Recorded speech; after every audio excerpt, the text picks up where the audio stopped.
த டிபேட்டுக்கு வரவேற்கிறோம். தமிழ்நாடு ஆசிரியர் தகுதி தேர்வு, அதாவது டிஎன்டிஇடி 2025க்கான முடிவுகள் வரப்போகுது.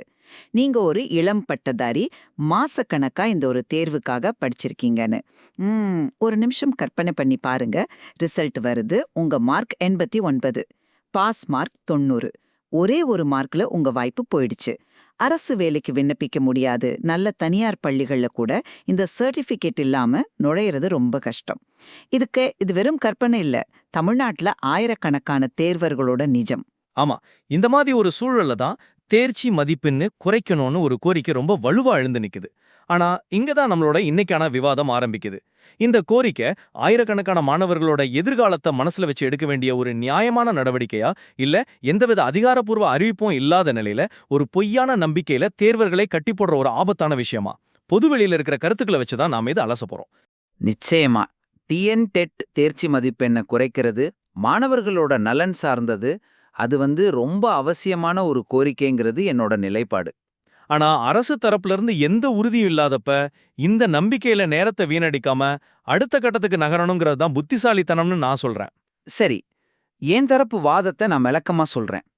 டிஎன்-டெட் தகுதி மதிப்பெண்ணை 150க்கு 75, அதாவது 50% குறைக்கணும்னு கேட்கறதுல பல நியாயங்கள் இருக்கு. முதல்ல நாம ஒன்று புரிஞ்சுக்கணும். இது ஒரு போட்டித் தேர்வு இல்ல, இது ஒரு தகுதி தேர்வு. அதாவது ஆசிரியர் பணிக்கு நீங்க தகுதியானவர் தான் சொல்ற ஒரு சர்டிபிகேட். இந்த சர்டிபிகேட் கிடைச்சா அரசு வேலை கிடைக்கிற வரைக்கும் ஒருத்தர் தனியார் பள்ளியில வேலை பார்த்து அவங்க வாழ்க்கையை நடத்த முடியும்.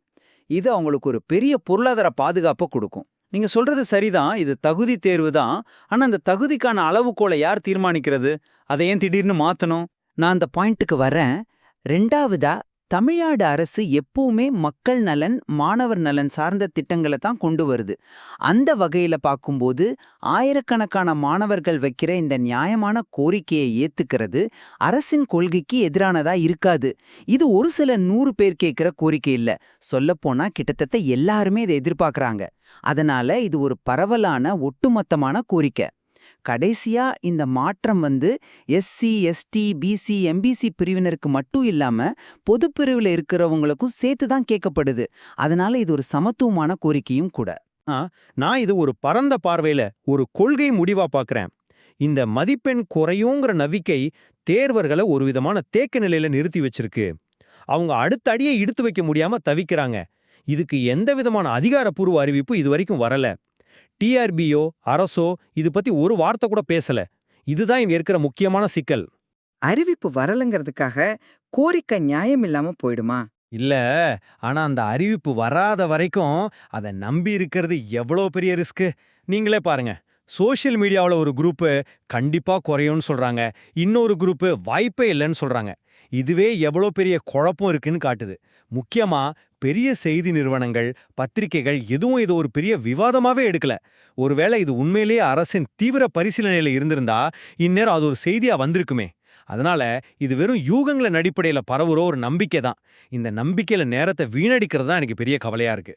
நீங்க சொல்றதுல ஒரு பாயிண்ட் இருக்கு. ஆனா இது வெறும் நம்பிக்கை இல்ல, இது ஆயிரக்கணக்கானோரோட வாழ்க்கை சம்பந்தப்பட்ட ஒரு கோரிக்கை.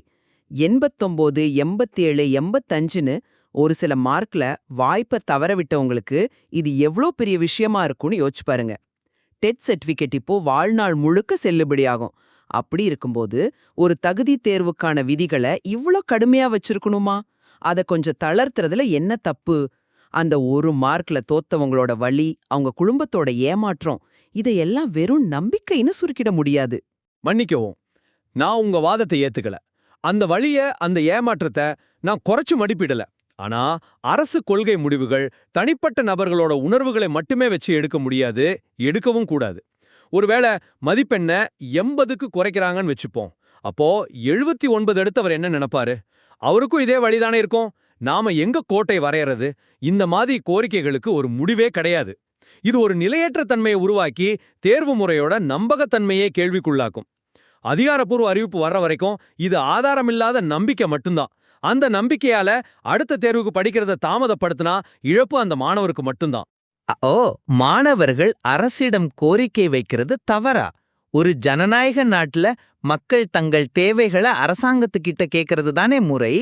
இப்போ இருக்கிற டிஜிட்டல் உலகத்துல மாணவர்கள் அமைதியா இல்ல. அவங்க முதலமைச்சரோட தனிப்பிரிவுக்கு மெயில் அனுப்புறாங்க, கடிதம் எழுதுறாங்க, சமூக வலைதளங்கள்ல கோரிக்கை வைக்கிறாங்க. இவ்ளோ பெரிய கோரிக்கை அரசாங்கத்தோட கவனத்துக்கு போகாம இருக்குமா? இது ஒரு பின்னணி செயல்பாடா நடந்துகிட்டே தான் இருக்கு. அரசு இதை நிச்சயம் பரிசீலிக்கும்னு நான் நம்புறேன். இருங்க, நீங்க சொல்றது சரிதான். ஆனா இதுல ஒரு சிக்கல் இருக்கு. கோரிக்கை வைக்கிறது மாணவர்களோட உரிமை, அத பரிசீலிக்கிறது அரசாங்கத்தோட கடமை. ஆனா அந்த முடிவுக்காக காத்துக்கிட்டே இருக்கிறது ஒரு தேர்வரோட பொறுப்பா? தன்னோட நேரத்தை எப்படி சரியா பயன்படுத்துறது, அடுத்த வாய்ப்புகளுக்கு எப்படி தயாராகிறதுன்னு திட்டமிட வேண்டியது அந்தந்த தனிநபரோட பொறுப்பு இல்லையா? நீங்க குறிப்பிட்ட அந்த மூலையிலேயே என்ன சொல்லியிருக்காங்க? அதிக மார்க் எடுத்தவங்க, பார்டர்ல இருக்கிறவங்க, குறைவான மார்க் எடுத்தவங்கன்னு எல்லாருமே அடுத்த கட்டத்துக்கு நகரணும் தான் அறிவுறுத்தப்படுது. அரசாங்கத்தோட முடிவுக்காக தேங்கி நிக்கிறது ஒரு தனிப்பட்ட தேர்வரோட திட்டமிடல் குறைபாட்டை காட்டுது. நீங்க சொல்றதுல ஒரு பகுதி உண்மை இருந்தாலும் அது முழுமையான பார்வை இல்ல. இது பணிப்பட்ட தேர்வரோட பொறுப்புன்னு சொல்றது அமைப்பின் பொறுப்பை தட்டி கழிக்கிற மாதிரி இருக்கு. இந்த விவாதமே நம்மள ஒரு முக்கியமான கேள்விக்கு கூட்டிட்டு போகுது. ஒரு தகுதி தேர்வோட உண்மையான நோக்கம் என்ன? அதோட நோக்கம் ஆசிரியர் பணிக்கு ஒரு குறைந்தபட்ச தகுதியை நிர்ணயம் செய்யறது மட்டும்தான். அது ஒரு வடிகட்டி கிடையாது. 50% மார்க்குங்கிறது உலக அளவுல பல தகுதி தேர்வுகள்ல ஏத்துக்கப்படுற ஒரு நியாயமான அளவுகோல். இந்த மதிப்பெண் குறைப்பு பல பேரை ஆசிரியர் பணிக்கு முயற்சி செய்ய ஊக்குவிக்கும். அவங்களுக்கு ஒரு வாய்ப்பையும் நம்பிக்கையும் கொடுக்கும். இதன் மூலம் கல்வி அமைப்புக்குள்ள இன்னும் நிறைய திறமையானவங்கள கொண்டு வர முடியும். நான் இத வேற மாதிரி பார்க்கறேன். தகுதி தேர்வோட நோக்கம் குறைந்தபட்ச தகுதியை நிர்ணயம் செய்யறது மட்டும் இல்ல, ஆசிரியர் பணிக்கு ஒரு குறிப்பிட்ட தரத்தையும் உறுதி செய்யறதும் கூட. அந்த தரத்தை நாம திடீர்னு குறைக்கும்போது அது நீண்டகால அடிப்படையில கல்வி தரத்தையே பாதிக்காதா? மதிப்பெண்ணை குறைக்கணும்னு சொல்றதுக்கு பின்னால தேர்வர்களோட கஷ்டம், அவங்களோட வாழ்வாதாரம்னு உணர்வுபூர்வமான காரணங்கள் தான் அதிகமா சொல்லப்படுதே தவிர, இது எப்படி கல்வித்தரத்தை மேம்படுத்துங்கிறதுக்கு எந்த விதமான வலுவான கல்வி சார்ந்த காரணங்களும் சொல்லப்படல. தரத்தை குறைக்கிறது ஒரு நாளும் சரியான தீர்வா இருக்க முடியாது. அந்த வாதம் முழுமையா சரியில்லை. ஏன்னா டெட்டு தேர்வு மட்டுமே ஒருத்தரோட முழு திறமையையும் அளந்துடாது. இது ஒரு நுழைவுச்சீட்டு மாதிரி தான். இதுக்கப்புறம் நியமன தேர்வு, அதாவது ரெக்ரூட்மெண்ட் டெஸ்ட் இருக்கு. அதுல தான் உண்மையான போட்டி நடக்குது. ஒருத்தர் டெட்ல குறைஞ்ச மார்க்ல பாஸ் பண்ணாலும் நியமன தேர்வுல நல்லா படிச்சு அதிக மார்க் எடுத்தாதான் வேலை கிடைக்கும். அதனால டெட்டு பாஸ் மார்க்கை குறைக்கிறதால கல்வித்தரம் குறையும்னு சொல்றது மிகைப்படுத்தப்பட்ட வாதம். நுழைவு வாசலையே ரொம்ப குறுகலா வச்சா திறமையான பல பேர் உள்ள வராமலே போயிடுவாங்க. நீங்க சொல்றது ஒரு சுவாரஸ்யமான பாயிண்ட்.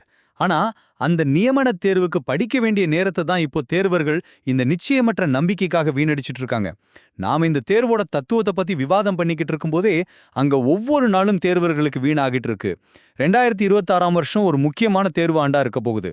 டிஆர்பி, டிஎன்பிசின்னு பல முக்கியமான தேர்வுகள் வரிசையில நிக்குது. இந்த நேரத்துல நடக்குமா நடக்காதான்னு தெரியாத ஒரு விஷயத்துக்காக காத்துக்கிட்டு இருக்கிறது கவன சிதறதுக்கு சமம் இல்லையா? வரப்போற உறுதியான வாய்ப்புகளை இழக்கிறதுக்கு சமம் இல்லையா? நேரத்தோட மதிப்ப நான் ஏத்துக்கிறேன். ஆனா இந்த காத்திருப்ப நீங்க பாக்குற மாதிரி நான் பார்க்கல. ஒருவேளை தகுதி மதிப்பெண் குறைக்கப்பட்டா இவ்வளவு நாள் காத்திருந்த ஆயிரக்கணக்கானவரோட காத்திருப்புக்கு ஒரு நல்ல அர்த்தம் கிடைக்கும். ஒருவேளை அவங்க அடுத்த தேர்வுக்கு படிச்சுக்கிட்டு இருந்தாலும் இந்த தேர்வுல பாஸ் பண்ணிட்டோங்கிற செய்தி அவங்களுக்கு ஒரு பெரிய மன தைரியத்தையும் தன்னம்பிக்கையும் கொடுக்கும். அந்த பாசிட்டிவ் எனர்ஜி அவங்களோட அடுத்த கட்ட தயாரிப்புக்கு இன்னும் பெரிய உதவியா இருக்கும். அது ஒரு மனத்தடைய உடைக்கிற மாதிரி. மன்னிக்கவும், நான் இத முழுசா மறுக்கிறேன். இது ஒரு மிகப்பெரிய சூதாட்டம். நீங்க சொல்ற அந்த மனதைரியம் ஒருவேளை மதிப்பெண் குறைக்கப்படலைன்னா என்ன ஆகும்? அது ஒரு மிகப்பெரிய ஏமாற்றமாகவும் மனச்சோர்வாகவும் மாறி அவங்களோட அடுத்த கட்ட தயாரிப்பையே முற்றிலுமா பாதிக்கும். நிச்சயமற்ற ஒரு விஷயத்துக்காக காத்திருந்து வீணடிக்கப்படுற ஒவ்வொரு நிமிஷமும் திரும்ப கிடைக்காது. நீங்க குறிப்பிட்ட அந்த மூலத்திலேயே ஒரு நொடியை கூட வீணாக்காதீர்கள்னு எவ்வளோ அழுத்தமா சொல்லப்பட்டிருக்கு. கடந்த காலத்தை பத்தி கவலைப்படாம எதிர்காலத்தை நோக்கி நகருது தான் ஒரு புத்திசாலி தேர்வரோட அடையாளம். இந்த நம்பிக்கையில சிக்கி 2026ல வர்ற வாய்ப்புகளை கோட்டை விட்டா அதை விட பெரிய இழப்பு எதுவும் இருக்க முடியாது. சரி, ஏன் நிலைப்பாட்டை நான் சுருக்கமா சொல்றேன். டிஎன்டிஇடி தகுதி மதிப்பெண்களை குறைக்கணுங்கிறது மாணவர்களோட நலன் சார்ந்த ஒரு நியாயமான, தவிர்க்க முடியாத கோரிக்கை. இது வெறும் உணர்வுபூர்வமான விஷயம் இல்ல, இது ஒரு நடைமுறை தேவை. இது ஒரு தகுதி தேர்வுங்கிறதால அதோட விதிகளை மக்கள் நலனுக்காக தளர்த்துறதுல எந்த தவறும் இல்ல. இது நடந்தா ஆயிரக்கணக்கானோரோட வாழ்க்கையில ஒரு நேர்மறையான மாற்றத்தை ஏற்படுத்தும்ங்கிற நம்பிக்கை எனக்கு வலுவா இருக்கு. இந்த கோரிக்கைக்கு பின்னால இருக்கிற நியாயத்தையும் அதுல இருக்கிற உணர்வுகளையும் நான் மதிக்கிறேன். ஆனா யதார்த்தம் வேற. எந்தவித அதிகாரப்பூர்வ அறிவிப்பும் இல்லாத நிலையில ஒரு தேர்வர் தன்னோட நேரத்தையும் கவனத்தையும் அடுத்த கட்ட தயாரிப்புல முதலீடு செய்யறது தான் அவங்க எதிர்காலத்துக்கு பாதுகாப்பானது.